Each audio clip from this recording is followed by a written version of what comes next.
Hello dear student, welcome. तभी हम लोग नेक्स्ट टाइप का सम सीख रहे हैं बच्चे लोग। वो है तुम्हारा future value. Find the amount of annuity, है ना।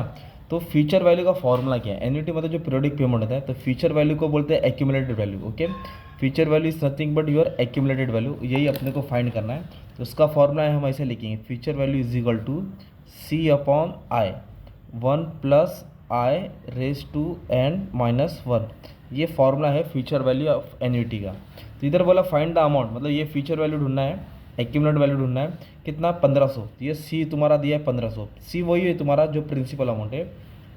इधर बोला है number of year 8 years. Okay, तो एन कितना तुम्हारा 8 है, और रेट बोला है 12%। रेट क्या बोला है? 12%। पर इधर एक चीज़ नया क्या बोला? हाफ ईयरली बोला। क्या बोला है? Half yearly. तो मतलब जो भी हिसाब है वो हाफ ईयरली है। तो हाफ बोलेगा तो मतलब क्या याद रखने का है? 2। क्योंकि अगर मैं इसका हाफ करूँगा तो 2 हिस्सा बनेगा। और क्वार्टर आएगा मतलब 4 याद करना है। मंथ आएगा तो 12 याद करना है। तो ये 2 क्या करेंगे हम लोग? एक बार मल्टीप्लाई करेंगे, एक बार डिवाइड करेंगे। तो एन से मल्टीप्लाई करना है, आर से डिवाइड करना है। एन से क्या करना है? और आर से डिवाइड। तो ये एन है ना, तो इसको मैं 2 से मल्टीप्लाई करूँगा क्योंकि हाफ ईयरली बोला है। तो ये 16 हो जाएगा। और रेट कितना? 12 है, तो उसको 2 से डिवाइड करूँगा तो ये 6% हो जाएगा। कितना परसेंट हो जाएगा? 6% मतलब होता है 6/100। ये तुम्हारा हो जाएगा 0.06। क्या हो जाएगा? इसको हम लोग बोलेंगे आई। जो रेट होता है वही आई होता है ना। अब इसको फॉर्मूला में पुट करेंगे।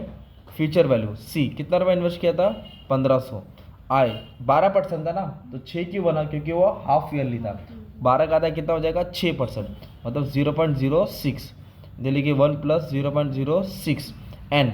8 तो क्या हो जाएगा? डबल हो जाएगा ना, क्योंकि 8 साल बोला है, तो 8 साल में 6 में ना डबल, मतलब 16 बार आएगा। ये एन कितना हो जाएगा? 16 माइनस 1। अब इसको सॉल्व कैसे करना वो क्वेश्चन है। ओके, तुम्हारा एक ही बार में आंसर आ जाएगा। तो पहले हम क्या करेंगे मालूम है क्या? एकदम आराम से स्टेप ले लेता हूँ, टाइम ले लेता हूँ, टेंशन मत लो। 06 है, इसको ऐड किया 1.06 आया, ये 16 हो गया। ओके, अब क्या करेंगे? 1.06 क्या लिखेंगे? 1.06। फिर मल्टीप्लाई दबाना है। क्या दबाना है? मल्टीप्लाई। देखो ऊपर 16 है ना, तो अब इक्वल को 15 बार दबाएंगे। इक्वल को कितना टाइम दबाएंगे? 15। 1 2 3 4 5 6 7 8 9 10 11 12 13 14 15। तो 15 टाइम्स दबाया तो ये वैल्यू है। फिर उसको -1 करेंगे। क्या करेंगे? -1।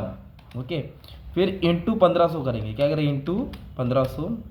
फिर डिवाइड करेंगे किससे? 0.6 से। ये तुमको अमाउंट मिलेगा। कितना मिलेगा फ्यूचर वैल्यू 8 साल के बाद? 38,508,792। इस तरह तुम्हारा अमाउंट आ जाएगा। ये तुम्हारा फॉर्मूला याद करने का। अगर इधर मान लो क्वार्टरली बोला रहता, क्या बोला रहता, तो फिर इसको 4 से मल्टीप्लाई करते, इसको 4 से। और मान लो अगर हाफ ईयरली बोला ही नहीं रहता, कुछ भी नहीं बोला रहता, तो ये 8 आता और ये 12% रहता तुम्हारा, है ना। इधर क्या बोला था? Find the amount. अमाउंट मतलब फ्यूचर वैल्यू होता है।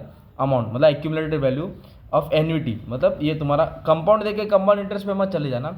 एन्युटी वर्ड आ गया तो फिर एन्युटी में 2 होता है, एक फ्यूचर वैल्यू होता है और एक प्रेजेंट वैल्यू रहता है। तो प्रेजेंट वैल्यू का फॉर्मूला कैसा है? प्रेजेंट वैल्यू लिखेंगे, सेम लिखना है फॉर्मूला, सी अपॉन आई। इधर आएगा 1 - 1, 1 plus I raise to N. ये है तुम्हारा फ्यूचर वैल्यू का, सॉरी प्रेजेंट वैल्यू का फॉर्मूला, जो ईएमआई में भी काम होता है। इधर क्या बोला है? Find the amount accumulated amount. तो फॉर्मूला भी याद करना है, कॉन्सेप्ट भी समझना है।